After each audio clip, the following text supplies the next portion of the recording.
Now the Three Martini Lunch with Greg Corombos and Jim Garrity. And welcome, everyone, to the Thursday edition of the Three Martini Lunch. Along with Jim Garrity of National Review, who's also the author of The Weed Agency. I'm Greg Corombos of Radio America. We've got good, bad, and crazy martinis for conservatives as usual. We start with the good, and from a couple of unlikely sources, although one of them is a fairly straight shooter, and that's Ron Fournier, formerly of the Associated Press, now the National Journal. He's been a fairly regular panelist as of late on Special Report with Bret Baier, and yesterday, since the president once again addressed the possibility that he'll try to go it alone on dealing with the current immigration crisis, many of the different folks on the panel weighed in on that. Fournier among them. Here's what he had to say. Let's assume for a second that legally he can do this. Just stipulate that just for a second. Should he do it? And even if you agree like I do that we really need to do something about these 12 million people who are in the shadows, even if you believe that, and even if you believe it's legal, I still think there's an argument to be made, and I would make it, that he should not do it. Because the fundamental reason he became president was he was promising there's no red state, there's no blue state, I'm going to bring the country together. He's been a polarizing president, and this would be a nuclear bomb. Blow open and make this country even more divided in a way that most Americans just don't want. On top of that, Jim, the Washington Post, while saying it sympathizes with Obama's frustration with Congress, also believes that going it alone on unilateral action would be the wrong way to go. So hearing some voices that might normally be pretty sympathetic with the president going the way of conservatives here, good news. Here's why this is a good martini. I don't think Obama cares that much what Ron Fournier thinks or what the Washington Post editorial board thinks. Both of them have become increasingly critical as Obama's presidency stretches on, and we don't see any significant change in his behavior or decision-making or comments or anything like that. What's useful is that Ron Fournier and the Washington Post editorial board are now seeing Obama for who he is and what he is. And one of the things, that, the whole thing about no red states or blue states, look, it was all an act.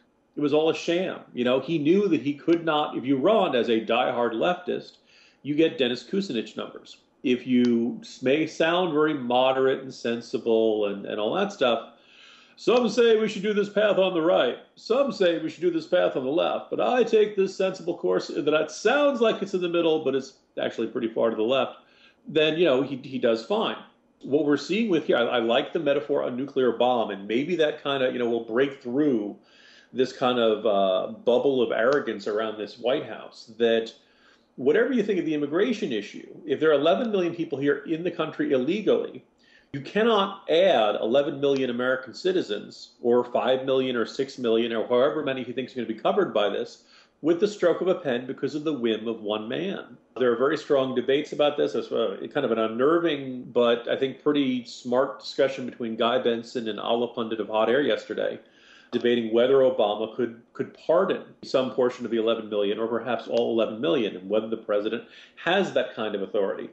The Constitution gives the president pretty broad authority in terms of issuing these sorts of pardons. And if you'd say, well, he can't just do it for everybody, a blanket pardon for everyone, there was the issue of the draft dodgers. So the president has issued these sorts of things for Americans in the past. The question is whether he can effectively create citizenship for people like that. Because at that point, theoretically, a president could make every Canadian a U.S. citizen if they wanted to. I mean, this is really tearing apart our vision of the constitutional checks and balances on the president, and that's who Obama is. This accusation that he wants to be a dictator, it sounds hyperbolic and crazy, but functionally, he wants to get what he wants to get, and he doesn't care how he gets it, which is what separates traditional American politics from radicalism. In our system of government, it used to matter how you did something. And even if you had the best goal in the whole wide world, if you subvert the Constitution to do it, no, that's not okay. Well, here we are today. So I'm glad Fournier and the Washington Post editorial board are waking up. Hopefully their objections will be strong enough that the White House will recognize the potential consequences for this. I do think this would turn the midterms into from a bad year for Democrats into a potentially catastrophic one.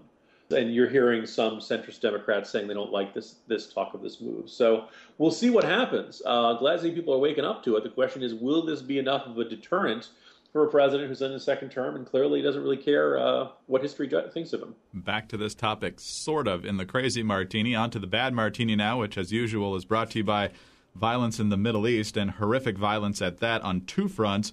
Nina Shea, writing a National Review online with a just horrific account of what's going on with ISIS and the persecution of Christians and other religious minorities in the area that they now claim as part of some sort of caliphate. Here's just one brief report that she cites in her report.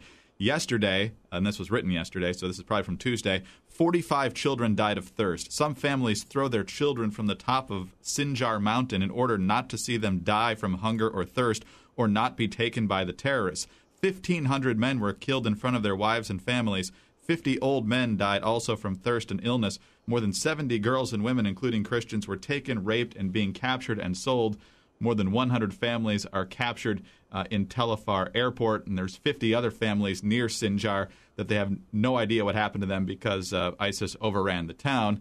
In response, Samantha Power over at the UN says, "We urge all parties to the conflict to allow safe access to the United Nations and its partners so they can deliver life-saving humanitarian assistance, including to those families encircled by ISIS on Mount Sinjar." As if that approach weren't hands-offish enough, the president was asked about the ongoing Israeli-Hamas conflict, and here's what he had to say about that at a press conference on Wednesday. I also think it is important to remember that Hamas acts extraordinarily irresponsibly when it is deliberately siting rocket launchers in population centers. As Charles Krauthammer pointed out last night, you could call it irresponsible. You could also call it a heinous war crime. So, Jim, the kind of hands-off approach here, not winning a lot of points for this administration, and a lot of people are suffering as a result. Yeah, it's kind of been the theme of some of my writing lately, and just kind of an observation that you see from a lot of commentators, anybody who's bothering to pay attention to the news really the whole summer. We are seeing acts of terror and acts of just horrible brutality seeming to multiply with disturbing regularity. And, whether it's ISIS and this, 10,000 to 40,000 people starving to death, and we can all see it. Now, by the way, right before we came on to do this podcast, Greg, apparently the Pentagon is reviewing options for somehow airdropping aid to those people. So perhaps we will, get up off the sideline and do something to help people who are suffering. But you throw in ISIS and their actions, and they're literally crucifying people in the Middle East again. They are religiously cleansing the area.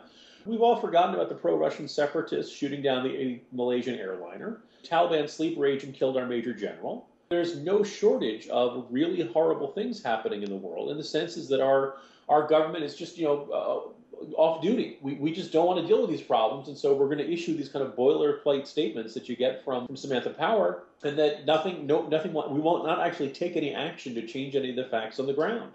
And so that when Obama says Hamas is extraordinarily irresponsible,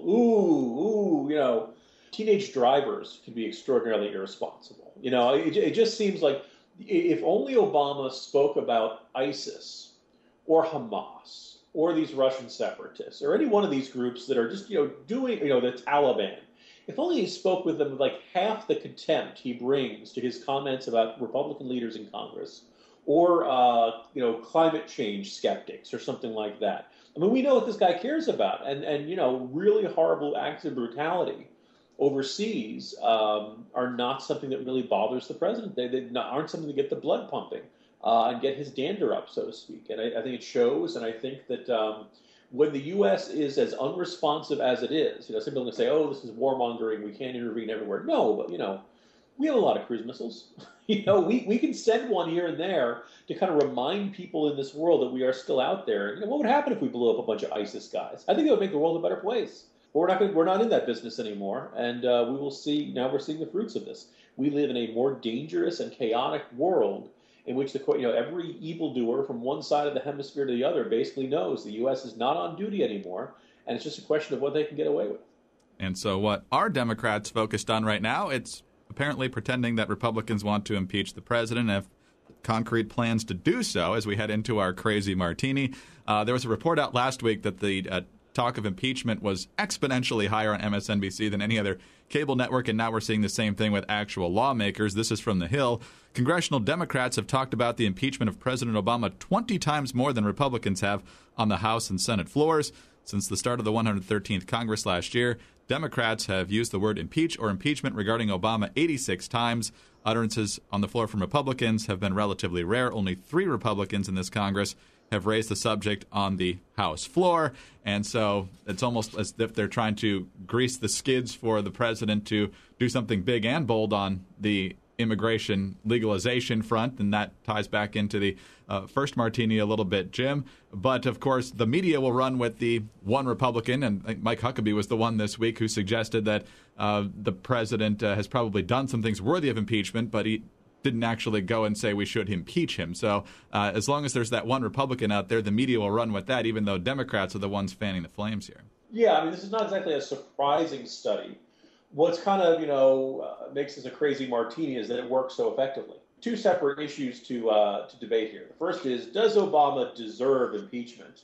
And I think that's you're not going to have a very lengthy and fascinating discussion about that. But the question of will impeachment happen is a much shorter discussion. It's because the answer is no. And, why is that the case? Because Democrats will never vote to impeach Obama. And as a result of that, they're not going to have the number of votes in Congress to do so. Now, if Republicans had the votes, then maybe it'd be a more interesting discussion. And we'd really have perhaps our third and most fascinating discussion of the day, Greg, which would be, would it be worth it if you put the country in the hands of President Biden? I mean, you can live with a lot of high crimes and misdemeanors to avoid that option. Sure, the president went on the killing spree, but it wasn't that bad. So now we have this set of circumstances in which the Democrats are pretty obviously scaremongering of, oh, remember how bad 1998 was? There goes those crazy Republicans again. I don't know how much the general public really buys into that, but one thing that's really fascinating is the Democratic base totally buys into this, and their fundraising emails are doing phenomenally successful because of this. And there's like 14 in a row that are all about impeachment and all capital letters and stuff like that. They raised $4.8 million in a week, talking about red alert because of impeachment and all that stuff. So the cynicism works, and it's a very strange and depressing set of circumstances. It may just be the Democratic, fundraising email list. Like the people on that list are looking for an excuse to give to the Democrats, and hearing that, crazy Republicans are coming to impeach him might just be the right button to press. And it may seem more about them than it does about our politics as a whole. Fun day. Not. So many different levels. Jim, have a good day. Hopefully tomorrow will be better news. See you tomorrow, Greg. Jim Garrity of National Review. I'm Greg Corombos of Radio America. Thanks for being with us today, and be sure to join us again on Friday for the next edition of the 3 Martini Lunch. Have a great day, everyone.